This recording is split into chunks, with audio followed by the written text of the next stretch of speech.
সিঁড়ির তাপমাত্রা কত? বাইরে -46 ডিগ্রি তাপমাত্রা। অ্যান্টার্কটিকায় বায়ুর তাপমাত্রা -14.8 ডিগ্রি ফারেনহাইট বা -20 ডিগ্রি সেলসিয়াস, কিন্তু এখানে এটা -58 ফারেনহাইট বা -47 ডিগ্রি সেলসিয়াস।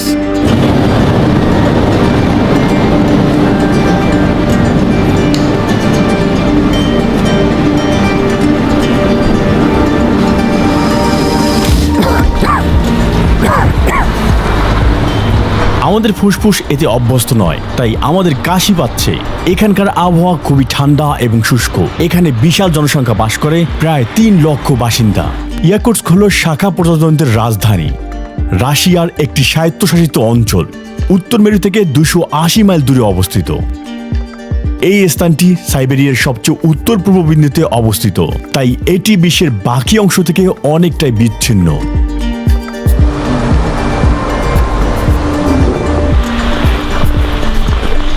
এখানে বাইরের তাপমাত্রা -50 ডিগ্রি সেলসিয়াস পর্যন্ত, আর ফুটন্ত জল প্রায় -100 ডিগ্রি সেলসিয়াস।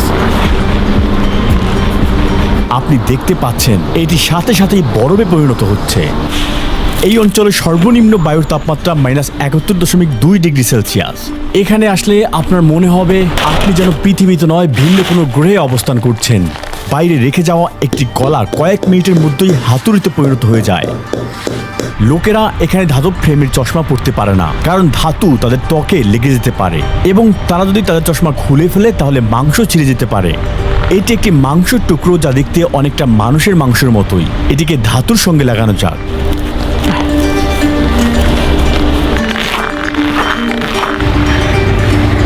আপনি দেখতে পাচ্ছেন এগুলো হচ্ছে জলের পাইপ এবং এগুলো মাটির উপরে রাখতে হবে, কেননা ভূগর্ভস্থ বরফ জমে আছে। আসলে এই শহরের নিচে প্রায় 100 ফুটেরও বেশি বরফ জমে আছে। দেখুন, এই নদীটি সম্পূর্ণ জমে বরফে পরিণত হয়েছে। সোভিয়েতের যুগে যারা স্টালিনের ধারণার বিরোধিতা করেছিল তাদেরকে শাখা প্রজাতন্ত্র অঞ্চলে নির্বাসিত করা হয়েছিল। তারা ছিলেন রাজনীতিবিদ, ব্যবসায়ী। প্রকৃতপক্ষে এখন যারা বেঁচে আছেন তাদের মধ্যে অনেকেই ওই সময়ের লোকজনদের নাতি নাতনি। তাই এই জায়গাটি ছিল নির্বাসিতদের দেশ। আজ এখানে স্বাভাবিক জীবনযাপন চলছে। আমরা এই জীবনকে বরফের নরক বলতে পারি। এটা মানুষকে সহ্যের সীমায় ঠেলে দেয়। আমরা যতই নিজেদেরকে ঢেকে রাখি না কেন, আমাদের শরীরকে উষ্ণ রাখার জন্য কোনো কিছুই যথেষ্ট নয়। আপনার যদি এখানে একটা গাড়ি থাকে তাহলে এটা আপনার জন্য বড় সমস্যা হয়ে দাঁড়াবে। শীতকাল এখানে প্রায় 6 থেকে 7 মাস স্থায়ী হয়, আর ওই সময়টাতে আপনি কখনোই আপনার গাড়ি চালাতে পারবেন না। উদাহরণস্বরূপ, চলমান ইঞ্জিন সহ যেই গাড়িটি আপনি এখন দেখতে পাচ্ছেন সেটি কিন্তু পুরোপুরি খালি। এটার ভিতরে কেউ নেই। এরকম শত শত গাড়ি রয়েছে। ইঞ্জিনটিকে চলমান রাখার কারণ হলো এটি বন্ধ হয়ে গেলে এটি সম্পূর্ণরূপে বরফে ঢেকে যাবে এবং ইঞ্জিনের তেল জমে বরফ হয়ে যাওয়ার ঝুঁকি রয়েছে। আপনি দেখতে পাচ্ছেন এই গাড়ির মালিক নিশ্চয়ই সিদ্ধান্ত নিয়েছেন যে তিনি দীর্ঘ সময়ের জন্য এই গাড়িটি আর চালাবেন না। আরও একটি হিমায়িত গাড়ি, এটি পরের গ্রীষ্মে পুনরায় ব্যবহার করার জন্য অপেক্ষায় আছে। এই গাড়ি চলছে, তাই না? দেখি ভিতরে কেউ আছে কিনা। না, ভিতরে কেউ নেই। আপনি কি কল্পনা করতে পারছেন যে এটি আসলে কত বেশি শক্তির অপচয়? সৌভাগ্যক্রমে রাশিয়া এমন একটি দেশ যা তেল এবং প্রাকৃতিক গ্যাস সম্পদে বেশ সমৃদ্ধ। এমনকি নিষ্কাশিত ধোঁয়া ও পাইপের ডগায় লেগে যায়। এতই ঠান্ডা। সুরক্ষার জন্য বিশেষ কভার করা হয়েছে। কখনো কখনো এটিও যথেষ্ট নয়, এবং যারা খরচ বহন করতে পারে তারা যানবাহনগুলোকে উত্তপ্ত গ্যারেজে ঢেকে রাখে। এসব যানবাহন প্রতিনিয়ত চলার কারণে শহরের উপর দিয়ে ধোঁয়ার আস্তরণ লেগে আছে।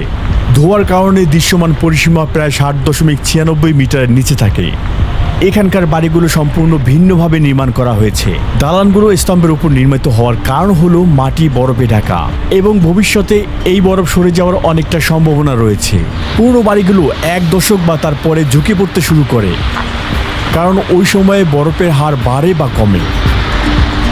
এটা পিন এবং সূচের মতো অনুভূত হয়। এখানে সবচেয়ে খারাপ জিনিস ঘটতে পারে তা হলো ফ্রোস্ট বাইট। এটি ফ্রিজের প্রায় 4.4 ডিগ্রি সেলসিয়াস কাজ করে, এবং একটি ফ্রিজার -20 ডিগ্রি সেলসিয়াস কাজ করে। যেহেতু এখানে তাপমাত্রা -58 ডিগ্রি ফারেনহাইট, তাই এখানের সমস্ত জায়গায় উচ্চমানের ফ্রিজার হিসেবে কাজ করে। তাই আপনি দেখতে পাচ্ছেন কিছু লোক তাদের ফল বা মাংস তাদের জানালার বাইরে ঝুলিয়ে সংরক্ষণ করে। তার মানে সব জায়গায় আপনি ফ্রিজারের সুবিধা পাচ্ছেন। এটা দিয়ে কি আমি একটি স্লেজ বানাতে পারবো?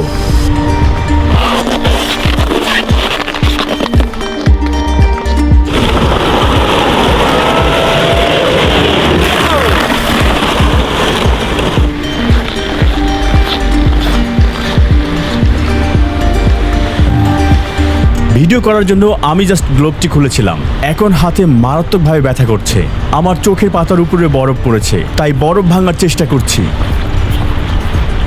আপনি যদি এই বাইরে 15 মিনিটের বেশি সময় ধরে থাকেন তাহলে আপনি স্কিন বার্ন, শ্বাস নিতে অসুবিধা সহ বিভিন্ন সমস্যায় ভুগবেন। এই ঠান্ডার কারণে প্রথমে আপনি সূচের কাটার মতো ব্যথা অনুভব করবেন, এরপরে ফ্রস্ট বাইট, এরপরে আপনি আপনার ত্বকে অনুভূতি হারাতে শুরু করবেন। পরবর্তীতে এমনকি আপনার মৃত্যু হতে পারে।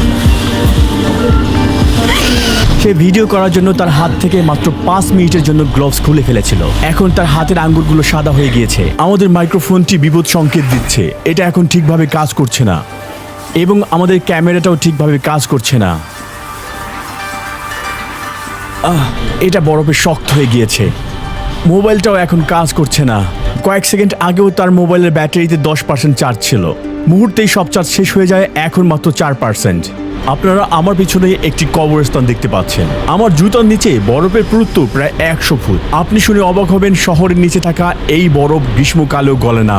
তাহলে কিভাবে মৃতকে কবর দেয়া হয়? তারা কয়লার টুকরোকে সংগ্রহ করে 2 থেকে 3 দিন পোড়ায়। কয়লাগুলো পোড়ানো হলে বরফের ব্লকগুলো গলে যায় এবং বেলচা ব্যবহার করে খুব সহজেই সেগুলোকে সরানো যায়, এবং অবশেষে এলাকাটি 6 থেকে 7 ফুট গভীরতায় খনন করা যেতে পারে। যে লোকটি 100 থেকে 200 বছর আগেও মারা গিয়েছিল তার মৃতদেহ এখানে খুব শক্তভাবে পাওয়া যেতে পারে। সমস্ত বিশ্বের মোট হীরার 20% এই ইয়াকুটস্কে অবস্থিত। হীরের পাশাপাশি অন্য সমস্ত মূল্যবান উপাদানগুলো আপনি এখানে পেয়ে যাবেন। ইয়াকুটিয়া অঞ্চলে অনেক ম্যামথ এবং ডাইনোসরের জীবাশ্ম রয়েছে। এই অঞ্চলে যেখানে একসময় ম্যামথরা বিচরণ করত, তাদের অক্ষত মৃতদেহ আজও বরফ গললে দেখা যায়। এখানের জমিতে যেসব মানুষ কৃষিকাজ করতে পারে না তারা সাধারণত মাছ খেয়ে বেঁচে থাকে। এই বাজারের সবচেয়ে অন্যতম বৈশিষ্ট্য হচ্ছে তারা মাছগুলোকে প্রদর্শন করতে ফ্রিজে রাখতে হয় না, বরং খোলা জায়গায় রাখলেই হয়, কারণ একটি সাধারণ ফ্রিজের চেয়ে বাইরের তাপমাত্রা অনেক কম থাকে। মাংসগুলোকে এভাবে বাইরে রেখে দেওয়া হয়, এগুলো মাসের পর মাস নষ্ট হয় না। এছাড়াও এখানে হিমায়িত খরগোশ রয়েছে, তারা হাঁস সহ অন্য অনেক প্রাণী খায়। এখানে ঘোড়ার মাংস খুব সাধারণ একটি ব্যাপার, এটা প্রায় 20 কেজির চেয়েও বেশি। তারা আস্ত মাছটি বাইরে রেখে দেয় এবং মাসের পর মাছ সংগ্রহ করে। এটিও বিক্রির জন্য রেখে দেওয়া হয়েছে এবং কখনোই নষ্ট হবে না। কানটি একদমই নড়ছে না। দিনে কত ঘন্টা আপনারা এখানে কাজ করেন? Мы примерно вот 8 числа, কত বছর ধরে এটা করে আসছেন? уже, наверное, лет. আপনি নিচে কতগুলো কাপড় পরেছেন? Вот кофта. И вот такие эти. И вот. তারা এভাবে মোটা চামড়ার উপর দাঁড়িয়ে থাকে যাতে শীত তাদের পায়ে অনুভূত না হয়। ইয়াকুতিয়ান জনগণ, যারা জনসংখ্যার সংখ্যাগরিষ্ঠ অংশ এবং তারা তুর্কি বংশোদ্ভূত। এই মোট জনসংখ্যার 38% হচ্ছে মূলত রাশিয়ান। আমার পছন্দ হয়েছে। এখানে সাধারণত এই ধরনেরই কুকুর আছে, বিড়াল বাঁচতে পারে না। এখানে শুধুমাত্র বেশি পুরুত্বের পশমের স্তন্যপায়ী প্রাণীরা রয়েছে। গাড়ির ভিতরে সাধারণত 2 স্তরের গ্লাস থাকে, যাতে করে এয়ার কন্ডিশনার চলাকালীন সময়ে বাইরে থাকার প্রচুর ঠান্ডা ভিতরে প্রবেশ করতে না পারে। রাস্তায় চলাকালীন সবচেয়ে ভয়ঙ্কর ব্যাপার হলো কোনো কারণে কারো গাড়ি ভেঙে গেলে তার মৃত্যুর ঝুঁকি রয়েছে। যদি তারা গাড়িটি 30 মিনিটের ভিতরে ঠিক না করতে পারে তাহলে গাড়িতে থাকা সমস্ত ইঞ্জিনের তেল ঠান্ডায় জমে যাবে। যদি কেউ এখানে আটকা পড়ে আর ফোনে কোনো সিগন্যাল না থাকে তাহলে তাদের মৃত্যু নিশ্চিত, কারণ মাত্র কয়েক ঘন্টার মধ্যেই তাদের শরীর শীতে শক্ত হওয়া শুরু করে দিবে। আর এ কারণেই প্রত্যেকে তাদের গাড়িতে টুল বক্স বহন করে। এই গ্রামের যাত্রা আমাদের শেষ হয়েছিল একটি ডগ স্লেজের রাইডের মাধ্যমে। ডগ স্লেজে চড়ার সময় আমি এতটাই শীত অনুভব করেছিলাম যে শীতে আমি প্রায় আমার একটি কান হারাতে বসেছিলাম। অসহনীয় ব্যথা অনুভব করেছিলাম। মারিয়া আমাদেরকে তাদের গ্রামের বাড়িতে আশ্রয় দিয়েছিল। তার কাছ থেকে এই গ্রাম সম্পর্কে আমরা আরো জানবো। আপনারা দেখতে পাচ্ছেন হাতের আঙ্গুলের মতো মোটা হয়ে গিয়েছে। আমি এটা অনুভব করতে পারছি না, অবশ হয়ে গিয়েছে। দেখুন আমার অন্য কানটি কিন্তু ঠিক আছে এবং বেশ পাতলা। এখানে থাকা ঘোড়াদের আকার অন্য সব ঘোড়াদের চেয়ে বেশ ছোট। তাদের দেহ প্রাকৃতিকভাবে ছোট, যাতে তারা সবসময় নিজেদেরকে গরম রাখতে পারে। দেহের আকার কম মানে শীত কম। তারা আমাদেরকে তাদের পোশাক দিয়েছে, এগুলো বেশ মজার।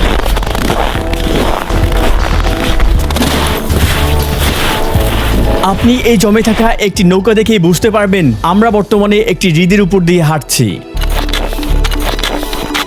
আমরা 90 ডিগ্রি কোণে এটাকে আঘাত করার চেষ্টা করছি।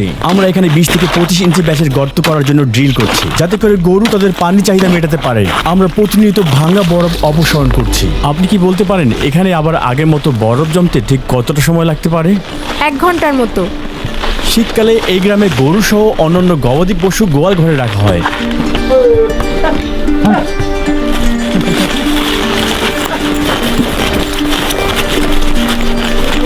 এই গরুগুলোর কি ঠান্ডা লাগে না?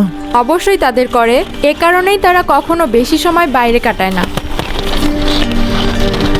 কি হয়েছে বলতে পারো? আপনার কানে ফ্রোজবিটেন হয়েছে। আরও কিছুক্ষণ থাকলে সেটা খুবই বিপজ্জনক হতে পারত। এটাকে কাটতে হবে তাই না? যদি বাঁচাতে না পারে তাহলে কেটেই ফেলতে হয়, কারণ কোষগুলো মরে যায়। এগুলো হলো এখানকার ঐতিহ্যবাহী মেডিসিন।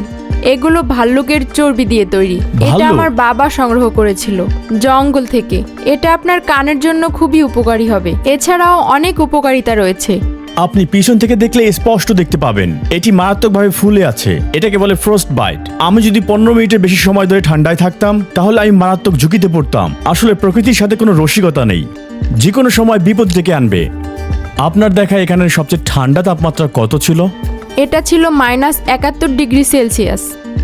এটাই কি সবচেয়ে ঠান্ডা? আমার কাছে যদি পর্যাপ্ত কাপড় থাকে তাহলে -40 ডিগ্রির আগে সেটা আমার জন্য খুব বেশি একটা শীত নয়। -41 থেকে -48 এটা বলা যায় মোটামুটি। -48-এর নিচে এটাকে ঠান্ডা বলা যায়, আর -52 ডিগ্রির নিচে এটাকে বলা যায় খুব ঠান্ডা। এরপর প্রতি ডিগ্রি অনেক শীত। সবচেয়ে মজার ব্যাপার হলো এত শীতের মধ্যেও আপনার গরম লাগবে পুড়ে যাওয়ার মতো। হ্যাঁ, এটা সত্যি। এখন আমার কান পুড়ে যাচ্ছে, এটা খুব ব্যথা করছে। ঠিক এরকমই। অনেক সময় মানুষ বেশি মদ খায়, এরপরে তারা ঘুমিয়ে পড়ে বাইরে কোথাও।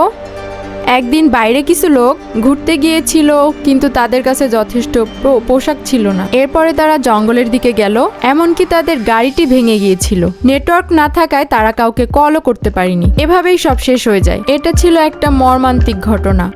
প্রকৃতি সম্পর্কে কিছু বলুন। এখানকার সমস্ত মানুষেরা আসলে প্রকৃতিকে যত্ন নিতে পছন্দ করে। তারা এটা করতে ভালোবাসে এবং শ্রদ্ধাও করে। আমি যখন ছোট ছিলাম আমি তখন পরিবারের সাথে জঙ্গলে ঘুরতে যেতাম। আমরা মাছ ধরতাম, শিকার করতাম, প্রতিদিনের কাজ ছিল এটা। কিন্তু আমরা সবসময় এটা মাথায় রাখতাম যে আমরা এই প্রকৃতির মালিক নই, শুধুমাত্র অতিথি হিসেবে এসেছি। আর আমরা ঠিক ওইভাবেই আচরণ করতাম। উদাহরণস্বরূপ আমরা আচার বানাতে পছন্দ করি। আমরা জঙ্গল থেকে খাবার সংগ্রহ করতাম, কিন্তু খাবারের কিছু অংশ রেখে দিতাম। প্রকৃতি প্লিজ আমার সাথে শেয়ার করো। আর নতুন নতুন খাবারের জন্য আমরা প্রার্থনা করতাম। এটা জঙ্গলের মালিকের জন্য রাখতাম, তার আত্মার জন্য। আপনি বিশ্বাস করেন প্রকৃতির আত্মা আছে? হ্যাঁ, উদাহরণস্বরূপ আমরা যখন জঙ্গলে যাই উচ্চস্বরে কথা বলা উচিত নয়, কারণ এতে করে আত্মারা বিরক্ত হতে পারে। এছাড়াও সেখানে মদ পান করা উচিত নয়, মজা করা উচিত নয়, কিছু ফেলা উচিত নয়। তাদেরকে বিরক্ত করবে না এবং তাদেরকে ধ্বংসও করবে না। আমাদের ধর্মটি আসলে ভিন্ন রকম, যা বইতে লেখা নেই। এমনকি উপাসনা করার জন্য কোনো গির্জাও নেই। আমাদের ধর্মেরও কিছু নিয়ম রয়েছে, কিন্তু এগুলো ঠিক অন্যদের মতো নয়। যেমন অন্য ধর্মের মতো আমরা প্রতিদিন প্রার্থনা করি না, অথবা এমন কিছু যা অন্য ধর্মে করতে হয়। এটা সম্পূর্ণ আমাদের মনের ব্যাপার এবং নিজেদের মতো। আমাদের সবকিছুরই প্রকৃতির সাথে সম্পৃক্ত রয়েছে। আপনার যা আছে তার জন্য স্রষ্টা এবং প্রকৃতিকে ধন্যবাদ দেন আপনি, তাই না? ঠিক তাই। আমাদের কাছে ঈশ্বর হলো প্রকৃতি, প্রকৃতি হলো ঈশ্বরের একটি অংশ। আমি বুঝতে পেরেছি। আমাদের বলবেন আপনি কেন এখান থেকে চলে যাচ্ছেন না, যেখানে বেশি উষ্ণতা আছে? কারণ এই তাপমাত্রায় থাকা মানে অত্যাচার ভোগ করা। তোমার জন্য হয়তো নির্যাতন হতে পারে, কিন্তু এটা আমাদের জন্য নয়। প্রথম কারণ হলো আমার পরিবার এখানে থাকে, আর আমার জন্য সবচেয়ে পছন্দের হলো বাবা মা এবং ভাই বোনদের সাথেই থাকা। এছাড়াও এই খাঁটি প্রকৃতিকে আমি ভালোবাসি। এখানের প্রকৃতি খুবই বিশুদ্ধ। এগুলো আমাদের জন্য এবং আমাদের ভবিষ্যৎ সন্তানের জন্য খুবই গুরুত্বপূর্ণ। কে না চায় বিশুদ্ধ বাতাসে শ্বাস গ্রহণ করতে? আর তৃতীয় কারণ হলো আমাদের সংস্কৃতির জন্য। আমি এই সংস্কৃতিকে আর ভাষাকে ধরে রাখতে চাই, আর এটাকে পরবর্তী প্রজন্মের কাছে পৌঁছে দিতে চাই। ইয়াকুটস্কে গ্রীষ্মকালও রয়েছে, জুলাই মাসে এখানে গড়ে দৈনিক তাপমাত্রা 19 ডিগ্রি সেলসিয়াস। বৈশ্বিক উষ্ণায়নের কারণে আমাদের বিশ্বের বরফ গলে যাচ্ছে এবং বিশাল মৃতদেহ উঠে আসছে এবং হাজার হাজার বছর ধরে লুকিয়ে থাকা ভাইরাসগুলো প্রকাশ্যে আসতে পারে, যা এই আধুনিক মানুষ আগে কখনো দেখেনি, যার ফলস্বরূপ এই আধুনিক মানুষরা নতুন নতুন রোগে ভুগছে। যখন ইউরোপীয়রা উত্তর আমেরিকায় চলে যায়, তখন তাদের মহাদেশে যে ফ্লু বহন করে এনেছিল তা বেশিরভাগ নেটিভ আমেরিকানদের হত্যা করেছিল, যারা শতাব্দী ধরে বিচ্ছিন্ন ছিল। ফ্লু আমাদেরকে হত্যা করেনি, কারণ আমরা রোগ প্রতিরোধ ক্ষমতায় বেশি শক্তিশালী ছিলাম। একইভাবে প্রাচীন রোগগুলো যেগুলো প্রতিরোধ করার ক্ষমতা আমাদের নেই, এই অঞ্চলগুলোতে বরফ গলার সাথে সাথে সেগুলো আসতে পারে আসলে মানবতার জন্য এক ধরনের বিধ্বস্তি পরিণতি হিসেবে। ভিডিওটি দেখার জন্য ধন্যবাদ। এই ভিডিওটি একটি ভ্রমণ তথ্যচিত্র সিরিজের প্রথম পর্ব। আমি এমন অন্যান্য স্থান পরিদর্শন করি যা অনেকেরই জানা নেই এবং সেগুলো বিস্তারিতভাবে ডকুমেন্টারি আকারে আপনাদের মাঝে তুলে ধরতে চেষ্টা করি। আমাদের পরবর্তী ভিডিওটি আসবে ইয়াকুৎস্কের দ্বিতীয় পর্ব নিয়ে। আমি এই বিশাল হিমায়িত অঞ্চলে ভ্রমণ করেছি এবং মারাত্মক সব বাস্তবতার সম্মুখীন হয়েছি। এই ডকুমেন্টারিতে আমরা -45 ডিগ্রি সেলসিয়াসে মানুষের জীবনযাত্রার মান সম্পর্কে জানতে পেরেছি। আপনি যদি তাদের এই ভয়াবহ জীবনযাত্রার কোনো কিছু মিস না করতে চান এবং আমাদের সমস্ত ভিডিওগুলো দেখতে চান, তাহলে এখনই আমাদের চ্যানেলটি সাবস্ক্রাইব করে রাখুন।